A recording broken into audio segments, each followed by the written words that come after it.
Now this is a story all about how my life got flipped, turned upside down, and I'd like to take a minute and just sit right here. I'll tell you how I became the prince of town called Bel-Air. West Philadelphia, born and raised on the playground was where I spent most of my days, chilling out, maxing, relaxing there, cool, and all shooting some b-ball outside of the school when a couple of guys who were up to no good started making trouble in my neighborhood. I got in one light fight and my mom got scared. She said, "You're moving with your auntie and your uncle in Bel-Air." Hey guys, if you want to see the Coco Jones, Ashley Banks makeup look, power suit and all, then stick around. I'll show you how I did Looks that. Like everybody has been really liking the new Bel-Air spinoff, which is really great. Oh, I actually have to put this underneath my eyes. Starting off with the Ole Henriksen Banana Bright Eye Cream. So everybody's been really liking the Bel-Air spinoff, especially the Black community. We are loving it.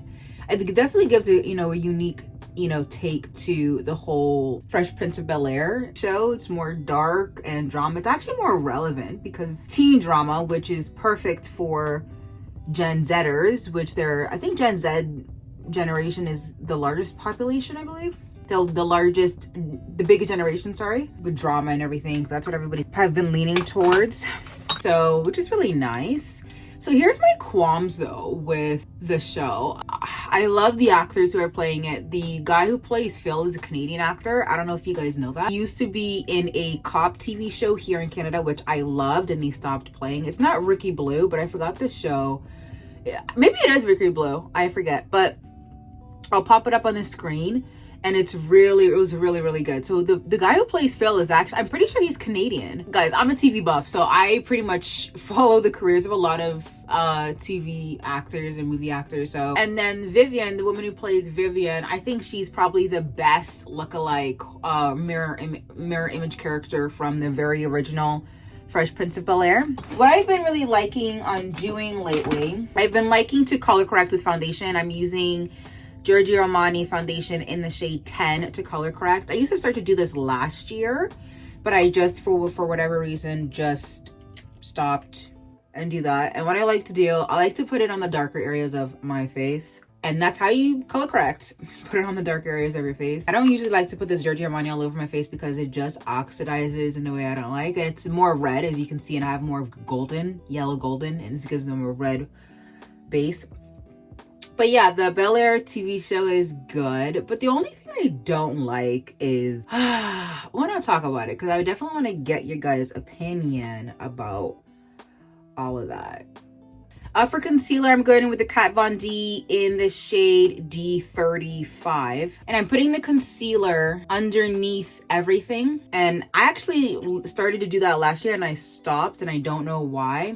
Again, another technique I stopped doing, which honestly works better for my foundation and the way I do things. I'm looking at the makeup on some of these beautiful dark skin girls. Let me just say on the out front, my sister has a color, her skin shade is more closer to Coco Jones, who plays Ashley on the TV show. And I think it's just TV and the way they handle their makeup on set. I don't particularly like it. Coco Jones, her skin is beautifully, clear, dark, gorgeous skin.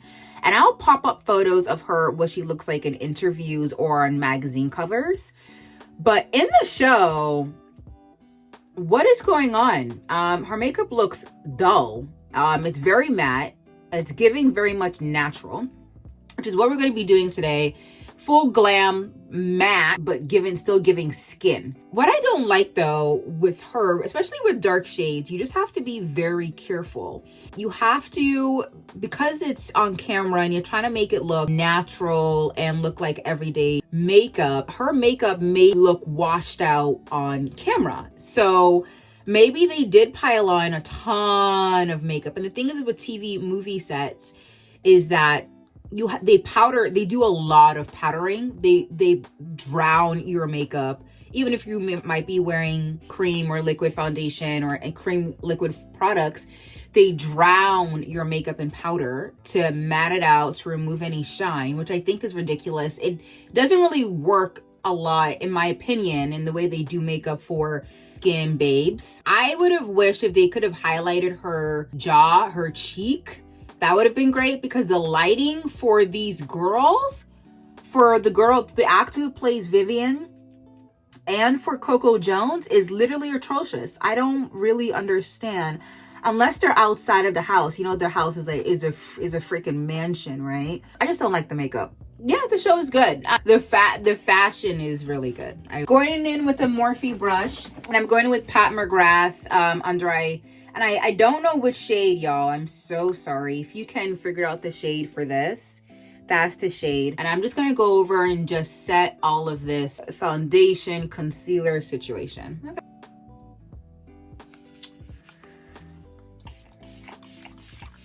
Okay, guys, so now that's over. Now we're gonna go with foundation. We're doing the new NARS, the new one. I forgot what it's called. The light reflecting foundation. It's really good.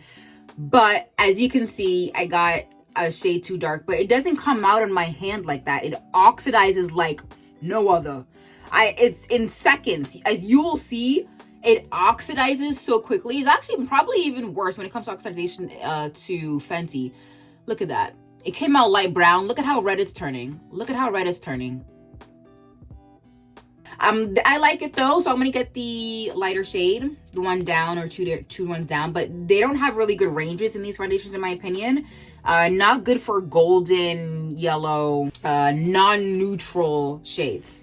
So I'm gonna end up mixing it, because if I leave it like that, it'll end up being too dark. So I'm gonna use the Huda Beauty in cinnamon.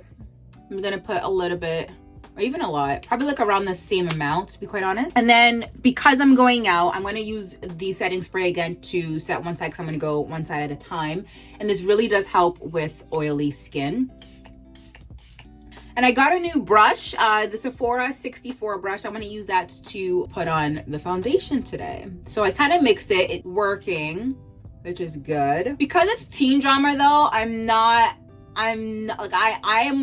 because I'm like turning 30, I'm looking for shows that are closer to my age. You guys know what I'm talking about? I am not going to be watching a show meant for 20-year-olds. Does that make sense? Unless it's reality TV, then I'm like, you know, then I'm kind of interested on what they're talking about and why we're even talking about these kids. Like the Hype House, I'm like, okay, why do they create a show? But because they have millions of followers.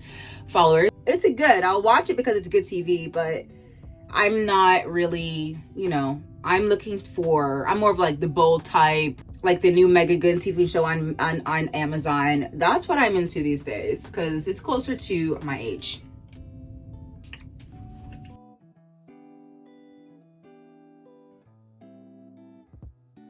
What Tanika started to start up again is using a dark foundation as contour. So we're going to do that. I have the Clinique in the shade Amber, which honestly used to be my shade. And honestly just gives me extra coverage in these areas. It doesn't really do much because it's really close to my shade. But a little bit, you can see a little bit of a definition. So a little bit does go a long way. And I know I'm supposed to put it up there, but you can always drag it up if you accidentally put it low. So I just drag it up here. Before we go in and put in powder, we're gonna actually pat our face. We're gonna get a sponge and take off the excess makeup that we used all over our face. So I'm just gonna go in, just pitter patter, because I can tell I just put just too much. So I've been using the Huda Beauty in the shade Knufa. If you are fair skin, I believe the Cherry Blossom Huda Beauty powder is, so if you're white or have similar skin tone, that just came out. A lot of people have been really liking that, at least I know, because I follow other influencers who are white and they love the Cherry Blossom and the Huda Beauty. So go, before it sells out, go get it. Everybody's been raving about that right now. So I'm using the Knufa Huda Beauty because this foundation is quite dark for me. I don't really like the way it's, because of the NARS, I don't like the way it sets. So I'm gonna use the setting powder to help brighten up my under eyes. And Coco Jones, her makeup, the only thing that's bright, they end up focusing on the makeup is underneath her eyes. So they do an old school makeup where the under eyes are just the bright area. And what I've learned when it comes to baking powder, when it comes to baking using powder, you have to pat it in. take the time to pat it in. And it's okay if you put more than you wanted to, because you would then end up patting it in. And it's great to use a lot because for us oily girls, we need to really lock in that moisture and make sure the oily skin doesn't come up in the future, if you know what I mean. So I use a lot of powder because my skin is weird. My skin doesn't dry and doesn't end up getting drier if I use a lot of powder. In fact, I will still get that oily sheen through it in a couple of hours, especially if I'm in a hot environment. Yeah, this look is very dark. This is not the look that I would definitely do for me. That is for sure, guys. So now we're just gonna put on some bronzer. I found this bronzer. I realized I have tons of products I don't use. I used to have this bronzer. Because the foundation is quite dark, we need a more darker bronzer. We're going in with Revolution Glow Splendor Ultra Matte Bronzer in the shade medium. So it's quite dark. And for my darker skin babes, this is what is looking like. So I'm gonna put that on and it will be great because it helps us set contour that we did with the Clinique foundation. See, that's really, it's a little goes a long way. I keep forgetting a little. Now it's like so muddy. Barely, because my forehead is naturally contoured, if y'all don't need to notice. But this one side looks bomb. This side looks hella muddy, but we're gonna live with that for now. We're gonna go in now with the Pat McGrath setting powder in the shade medium 3, and we're gonna give us a reverse contour on the bottom here. And I would have gone with a lighter one here, but because Coco Jones Ashley's look is a bit more, how would I say, matte. So because of that, we're not highlighting too much here. We're doing, again, skin but better. Y'all see what I'm talking about, right? Now, much of her makeup on the set, when it comes to the eyes, are very much, again, natural with hints of glitter, which is interesting. So that's what we're gonna do. I've really been liking the Makeup by Mario bronzer for my eyes as a nice base. So we're gonna go in with that.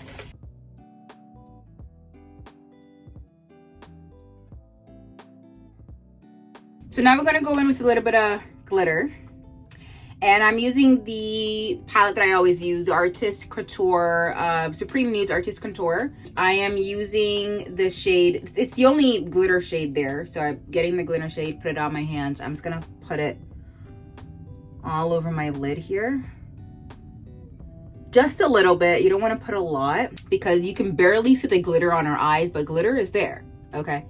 Glitter is there. Want the eyes to be a focus, which makes sense. Because they're putting so much powder and the lighting is not that great on set, she looks amazing in magazine covers. And it just look at her in interviews, y'all. Just looks different. I don't know. Okay, so we're gonna go in with a eyeliner, black eyeliner. I'm using Wet n Wild's black eyeliner, guys. It's not any drugstore one. It's fine. So we're just going in. I'm gonna do a wing. Barely a wing. She barely has a wing on there. Okay, now we're gonna brush off all of the, and don't worry guys, I'm gonna show you a secret weapon. Okay, so this is what I'm gonna do. I'm gonna second bake. I'm gonna go in with the Pat McGrath in the same, shade here, medium 3, to bake again. And Pat McGrath, as you can see, the shade, it's more closer to my skin tone.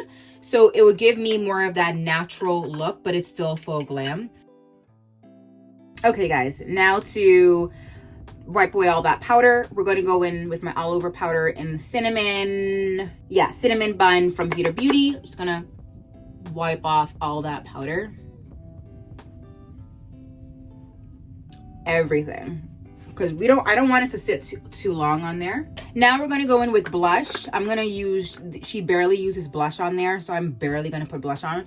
It forever now, Sephora Micro Smooth Captivate.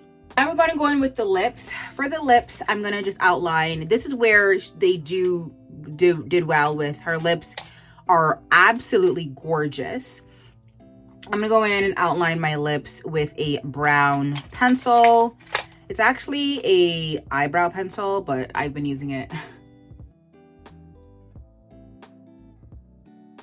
So we want it to be there, but we don't really want it to be there. But it is, okay.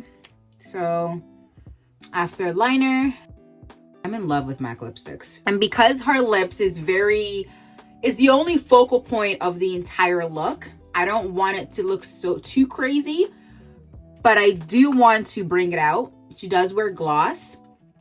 So my lips are plumped. So we're just gonna, let's see if this works. Oh, this is Pat McGrath's lipstick in the shade, I don't know right now. I'll tell you guys down below. And then after that is dried down, we're going in with my holy grail product. As y'all know, Patrick Ta, the Dewy Mist, or the Major Glow Dewy Milk Mist or whatever.